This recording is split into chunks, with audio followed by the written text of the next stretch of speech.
Hello friends. So நம்ம தளபதி sixteen படத்தை பற்றின ஒரு லேட்டஸ்ட்டான அப்டேட்டு தான். ஸோ என்ன அப்டேட் அப்படின்னு கேட்டிங்கன்னா, நம்ம தளபதி சிக்ஸ்டீன் படத்துக்கான அஃபிஷியலாக பார்த்தீங்கன்னா நேற்று கெவின் ப்ரொடக்ஷன் இன்றைக்கி பார்த்தீங்கன்னா வரும் ஃபர்ஸ்ட் லுக் அனௌன்ஸ்மெண்ட் அப்படிங்கிற மாதிரி ஆல்ரெடி அனௌன்ஸ்மெண்ட் பண்ணியிருந்தாங்க.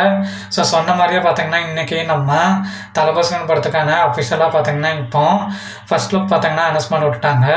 ஸோ ஃபர்ஸ்ட் லுக் டைட்டில் பார்த்தீங்கன்னா ஜனநாயகம் அப்படிங்கிற மாதிரி டைட்டில் பார்த்தீங்கன்னா வச்சுருக்காங்க. ஸோ நாளைய தீர்ப்பு அப்படிங்கிற டைட்டில் தான் வைப்பாங்க அப்படிங்கிற மாதிரி எதிர்பார்க்கப்பட்டுட்டு வந்துச்சு.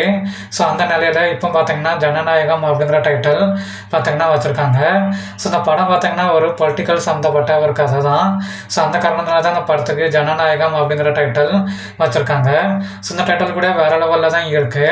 ஸோ அதே டைமில் அந்த ஃபர்ஸ்ட் லுக் போஸ்டரில் பார்த்தீங்கன்னா நம்ம தளபதி விஜய் வந்து அதாவது பின்னாடி நிற்கிற அந்த ஆளுங்க பார்த்தீங்கன்னா ஃபுல்லாகவே வேட்டி சட்டையில் தான் இருக்காங்க. ஸோ முழுக்க அந்த கதை அரசியல் சார்ந்த கதை தான் இதுலேயே கன்ஃபார்ம் ஆகுது 100%. ஸோ வேறு லெவலில் தரமாக பார்த்தீங்கன்னா ஃபர்ஸ்ட் லுக் ரிலீஸ் பண்ணியிருக்காங்க.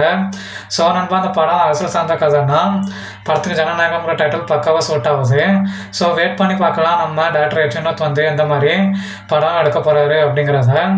ஸோ நண்பா அந்த அப்டேட் பிடிச்சிருந்தா மட்டும் சேனலை சப்ஸ்கிரைப் பண்ணி உங்களோட சப்போர்ட்டாக கொடுங்க. ஸோ தேங்க்ஸ் ஃபார் வாட்சிங் திஸ் வீடியோ நண்பா.